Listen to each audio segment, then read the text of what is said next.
Hey, Kakosi. This is Kitty Dozanowski with Macedonian Athletics Sports Academy. Today we're going to go over some more of the MSXL Season Opener Layout. I got a request from someone asking how snake players should play this layout. So I'm going to go over how they should play these snakes properly in this video. And if you're not a snake player, don't worry. There's also some great insight on how you guys should play this layout as well. And with there being a snake on each side of the field, it'll come in handy for you guys to know this information too. Alright, so playing these snakes can definitely be tricky.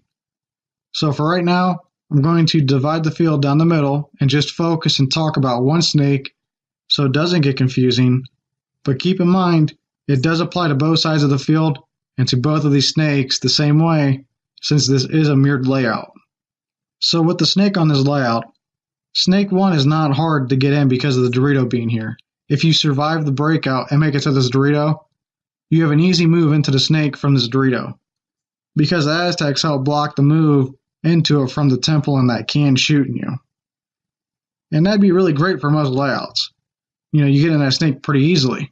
But for this layout, it's pretty much pointless. Because if you utilize that Aztec to kind of block out the temple and the can in order to make your move into that snake without shooting those guys out first, you just set yourself up into a worse position. So you don't want to get into the snake.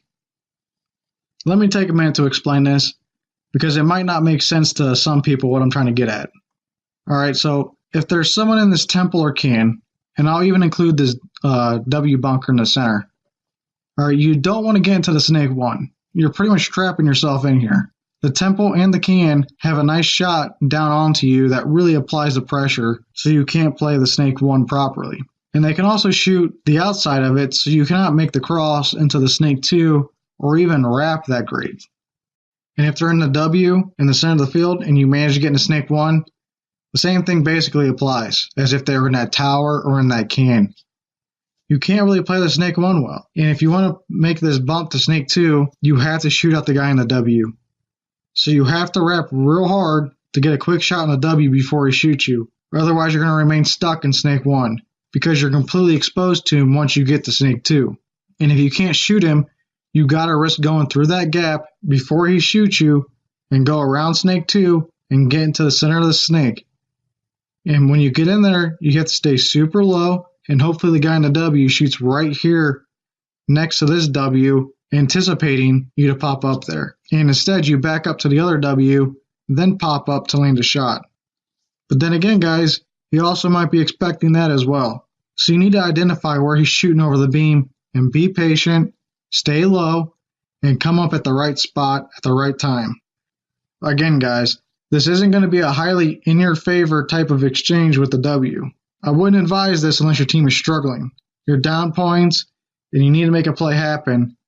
And if by doing this, getting rid of that player in the center W, it will help break the game open for your team. And that's something you're going to have to address and figure out when you're on the field. Now, with both those situations, that's if they don't have someone in the corner.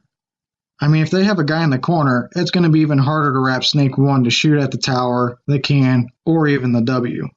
And it's going to be harder to come around and to make that move to snake 2 or into the center at snake 3. So hopefully I'm being clear, and you guys are seeing the complications that snake 1 gives you on this layout. If they're in these positions as a snake player, you will be able to put a player in and just get into snake 1 pretty easily from this Dorito. And even from the corner, it isn't too bad to get into the snake quickly. But everything I mentioned before is why I'm not a big fan of just jumping into snake 1 at the first chance you get, because the temple, the can, and the W just shit on snake 1 way too much in my opinion. And if someone is in that corner too, it just makes it even worse for you. So you're not going to be able to make a big impact on the field being stuck in snake 1, unable to do anything. You're better off staying in the Dorito with your gun up, battling and communicating until those players get out of the W, the tower, and the can on your side of the field. Now that no one is in the W, the temple, or the can, you can get into the snake 1. I even like moving to this Aztec a lot, especially if they have someone in the corner or the Dorito still, or say they even jumped into the snake. You can apply more pressure to anyone in the snake, Dorito, or corner from this Aztec. Not only that, but you also put more pressure on the opposite side of the field. The Dorito in the middle, the other can, the other corner, and even the pillars you have some shots on. So you can finally start picking off players that are playing loosely on the other side of the field from this Aztec. The other great thing is the bump to the Snake 2 isn't bad at all from this Aztec. It's also very easy from the Snake 1 once the W, the temple, and the can are cleared out on your side of the field. I mean, you're going to feel free to do pretty much anything once those 3 bunkers are cleared out. So it really doesn't matter if you go to the Snake 1 or the Aztec. Personally, I prefer the Aztec just because you get much clearer shots on the opposite field and you're still on your feet. If you have the option of being on your feet or laying on your stomach or on your knees, I'm going to choose, being on my feet over being on my knees or on my stomach every time. You still get the same shots and you're able to apply more pressure to more areas of the field. So I like that Aztec more. But if you have a preference and you're the Snake player and you just feel like you have to get in the Snake, hey, have at it, man. Get in that Snake 1 and do some work. Going straight to that Snake 2, once they're out of that temple and the can and the W, it's an easy bump. You can do it. Just go down that Snake. Just be careful of that corner or any other Snake presence they might have. But, just be careful, like always, but make your way down that Snake and make some stuff happen.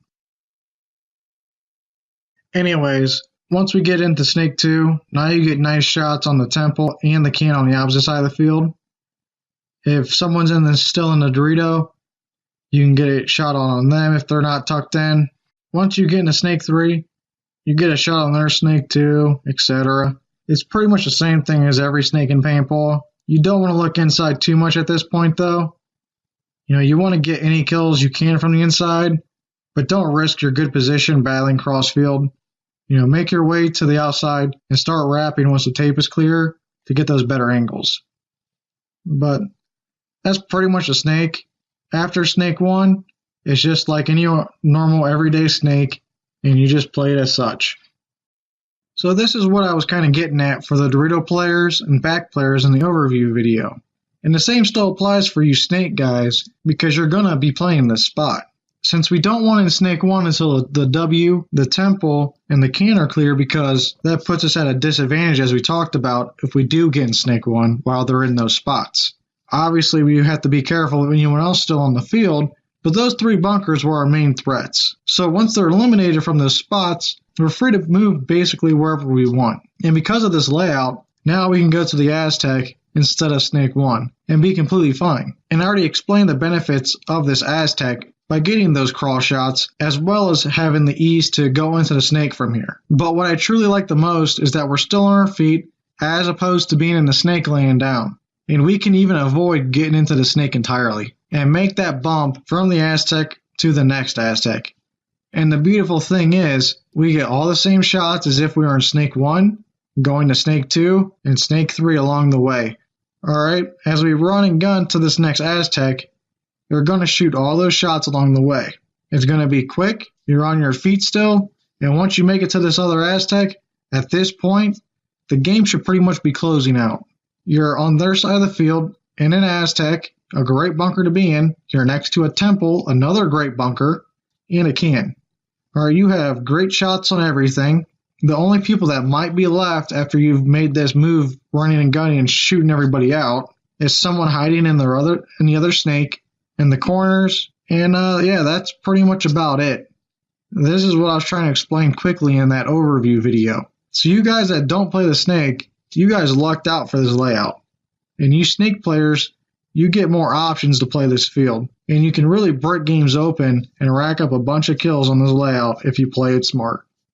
Now this is just part 1 on how you play these Snakes and how you absolutely wreck a team as a Snake player on this layout. This is the push on each side of the field that is going to be deadly and quick once some bodies start dropping out of those positions. Work as a team, guys. Figure it out before the other team does and capitalize on these moves.